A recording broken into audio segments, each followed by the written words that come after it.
Hey, my friends. Hello, it's Pat Beaupre Becker, certified weight loss coach. I'm doing my best to keep with the holiday spirit, dressing in red, and this jacket actually belonged to my mother-in-law, and she looks so good in it. She always wore it at Christmas, and I like it. I'm not sure how it fits with the rest of my outfit, but I am just, I picked it because it makes me feel good. It makes me think of her. Today I want to talk to you about motivation, because I've been thinking a lot about the brain and our prefrontal cortex and our emotions and our bodies and the food we put in our bodies. And I was trying to think about, why do I stay motivated to stick to my plan? So it's been over 3 years that I have been sticking to the plan that I have lost 38 pounds and have maintained that weight loss. And so I know for a fact that motivation comes from an emotion. So whatever it is you think about a situation, it's your feeling that will motivate you to take action. Because if you're feeling lousy and you're feeling dejected, it's not likely that you're going to jump up and do something hard or do something different. So I know that for me, big part of my motivation is that I am, approaching 65, and I spent so many years being unhappy that a lot of my motivation was from pain and from shame, and it just did not feel good, and it didn't get me to where I wanted to be. It didn't get me to be a better mom. It didn't get me to be a good wife or even a friend, because I would consistently not show up. I was more almost self-centered in a sense, to really hurt myself, right? Or not see that I had value. And so by devaluing myself, I didn't show up in various relationships. And of course, it starts with the relationship with myself. So motivation is so crucial for understanding how you can stick to a plan. So right now, my motivation is really, I want to enjoy my life. I want to have fun. I want to be a good mom. I want to be a great wife. And I want to be a great coach, right? I want to be there for you. So my motivation now is really for this feeling of purpose that I have. And how did I get there? So I got there because I learned and I cultivated this idea that my emotion was really important. Like, I would sit around and wait for, I don't know, a picture of a thin person to be motivating for me, right? And of course, that didn't motivate me. It just made me depressed. Or I would think that, waiting for my husband to be more loving, to motivate me to love him, when I realized I was the one who had to motivate myself. Waiting for my daughter as a teenager to motivate me to be a better parent. Well, her job was not to motivate me. Her job was to be who she was and experience her life in the way that she wanted. So waiting for someone else to motivate us is part of the problem. Anytime we look outside ourselves for motivation or for any kind of sense of satisfaction, it's gonna fall short, because it's an empty kind of feeling, because then it depends on that other person. What if my husband is in a bad mood? It doesn't feel like being affectionate. Is that going to motivate me to be a terrible wife to him, or to motivate me not to be affectionate toward him? So, and with food, it's very much the same. So I am motivated now because I want to live. And having observed many members of my family die from lifestyle diseases, I know that I wanted to live, really. I mean, there was a time, this may sound totally bizarre, but when I was young and I thought my life was horrible, and I always used to think to myself, if worse came to worse, I would just run off somewhere and be a prostitute, and make money just from sex. And that was this very sick way of saying that if it ever got that bad, that would be even worse. And that would be like my way out. And then at one point in my 40s, I was like, you know what? That's really not an option for me. That sounds like a horrible idea. And it really, again, was motivated from pain and from shame. And I decided that, no, I do want to live. And the worst thing that could happen is that I'm just, maybe I'm like in a tsunami and everything is gone and I'm by myself. Like that to me now is the worst thing that could happen. And even then, I feel like I would be alive and I would start to rebuild and I would have the resources inside me to build a life somehow. So I think that decision was a really important one. So the decision to have a life, a decision to, to be a mom. I really wanted to be a mom. And at the point I made that decision, it wasn't because I was in the most fabulous marriage or that had the most fabulous relationship, but I made a commitment to be a mom. And so the process for me of learning how to stay motivated, it's kind of like, it's this idea that I learned from Pema Chodron, which is when things are difficult, you just want to breathe and learn to stay. And I think that my mom was a great example of that, right? Because my dad left her with 3 children. And one thing that she did was she stayed, and she may have felt despair. She may have felt like she couldn't go on, but she stayed. And in staying with us, she provided us an amazing life, right? So what I learned from Pema is even when things feel bad, even when things feel hard, to just stay. I have many opportunities to stay through hard feelings and hard emotions. And so what I learned is that, so like when I started giving up eating the foods that really motivated me to really give myself pain because they were not good for me, they didn't feel good in my body, I learned to stay to the point where even when I wasn't getting what I thought I needed or wanted and it felt like crap, I just stayed. And the thing that I learned by just staying is that what was hard didn't necessarily get easier right away. But once I got through that hard part, it got a little bit better.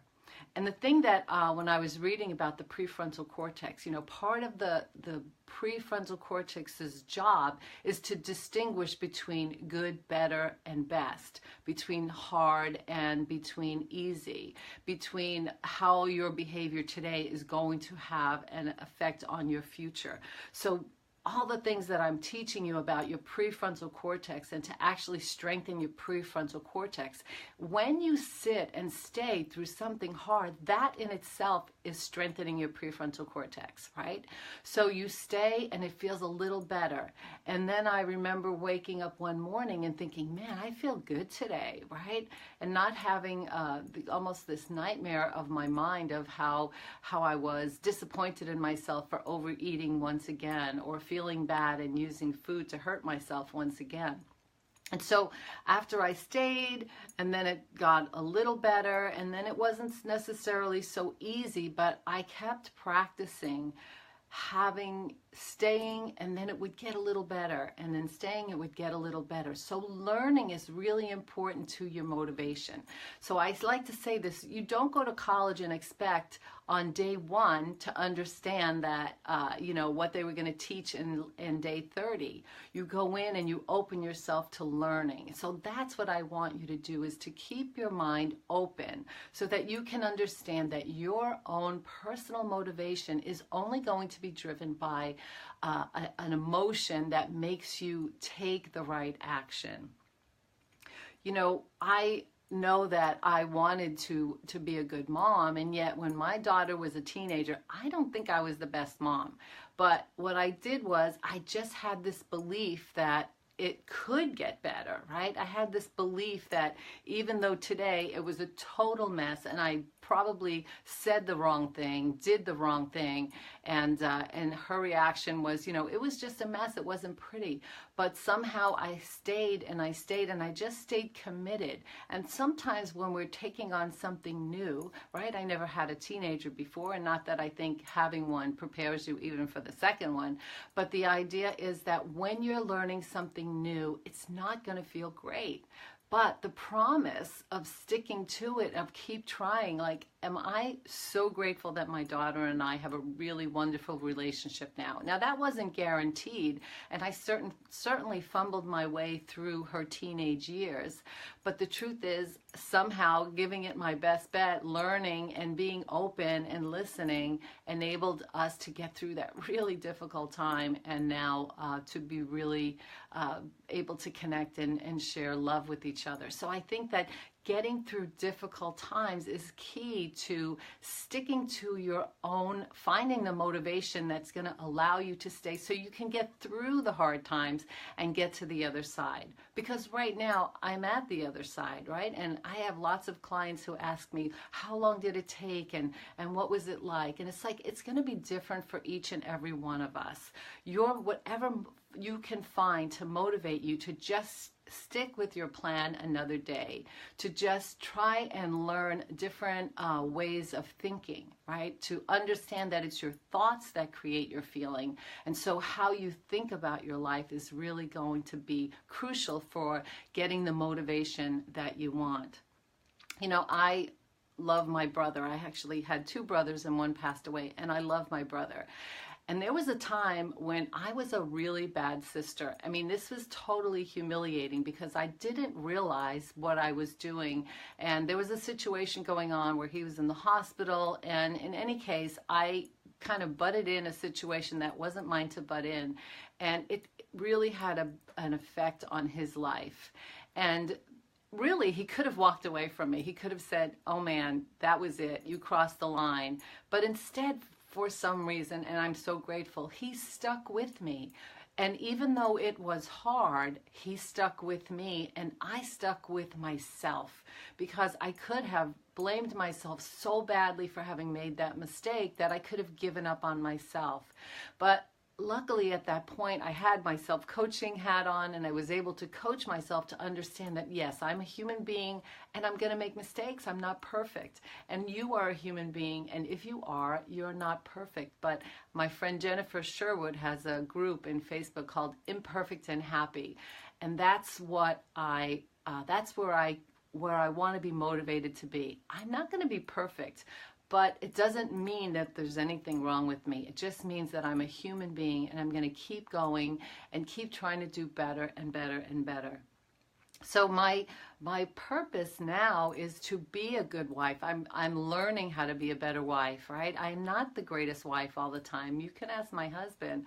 It's to be a better sister. I'm committed to learning how to be a better sister. I'm committed to learning how to be a good friend, right? We have so many people suffering, so many people experiencing loss in their lives, or confusion, disappointment. So I want to be a good friend. And this morning I saw that on Facebook Live was Oprah Super Soul Sunday, you know, and there was so many amazingly inspiring things that she said. And one of the things was from Gary Sukoff, which is that when you connect to your better self, when you connect to your soul, you are the most powerful person that you are meant to be, and that we're meant to be connected deeply to who we are, which is not a shameful place to be. So I had to learn how to live from a different place than shame. And so now I'm learning to be committed. I'm learning to really look at my thoughts every day, to do the practices, to meditate, to show up, and to be committed to having fun. Because I really think that part of the big problem with women in weight is that we don't even know how to have fun. We're so busy working and stressed out, and we have this chronic stress situation, and we're eating terrible food, and it's making us feel better. We're not having fun. We think that having a treat of a chocolate mousse or a chocolate truffle is going to be our fun, but the truth is we suffer at the end of that. We pay for it. So that to me is not fun. So this is why I want to teach you. So why do you choose to eat that food if it's not fun? Because maybe you haven't found that feeling that will motivate you, that feeling to motivate you to stick to your plan. So for me, my motivating feeling is purpose. I want to live with purpose, right? So I have to, when I learn something from my clients, I want to apply it. I want to understand how they're growing, and I want to apply it even to myself. As I teach them, there's always something new that I'm going to be learning. So I keep my mind open to be a learning person, to be a totally flawed person, to be an imperfect person. So I hope that this holiday season, as you are day by day doing the best you can, being imperfect, I want you to learn that it's your thoughts that are going to create your feelings. And if you think you suck, if you think you can't achieve weight loss, then that's not going to help you. But if you think, I'm learning how to achieve weight loss, I'm really looking for my compelling reason why I want to lose weight. And whether it's, you know, putting on that little red dress or that little black dress, or whether it's for health and for longevity, whatever is your purpose, what is the motivation to get you to just stick to your plan one day at a time? You know, we're all in this together. We're all looking and seeking motivation, because there would be, if it was easy, well, I probably wouldn't be here talking to you, right? So I want to say, enjoy your holidays, find your focus, realize that fun and enjoyment and purpose in life isn't going to be found in food. For me, what I found in food was shame, punishment, disappointment, and not a very good prognosis for long-term health. So I want you to decide that you want to stay, that you want to be healthy, that you are going to learn, and you're never going to give up, because really the only time you fail is when you give up. So I thank you so much for being here. And, you know, we have this Facebook group, which is celebrating the holidays without overeating. Come on over and join that Facebook group. And let's do this holiday season together, so that when we get to January 1, 2018, we are like, yeah, I'm here. I don't need to go on a diet. I'm already on my way to my goals. On the other hand, if you get to January 1 and you have to start a diet and you want to, I'm there with you as well, because I never gave up, and it took me years and years and years, and finally to be on the other side of that in terms of food is just an amazing place to be, and you can be there too. So I just want you, again, just don't give up. Look for your motivation. How do you feel? What is that feeling when you decide to follow a plan, when you decide to choose to eat broccoli over, you know, let's say that chocolate mousse? What will motivate you to pick that broccoli? How can you strengthen your inner self, your inner resources? And when I start with my podcast, which is going to start December 20th, it's called It's Never Too Late to Lose Weight. I will continuously teach you because, as I said, I keep learning myself, and I want to continue to share all the knowledge and information and tips and strategies that I can with you. So now I'm off to celebrate the day with some friends and see my daughter for lunch, and I want to thank you for being here, and happy motivation. Let's do this. Bye-bye.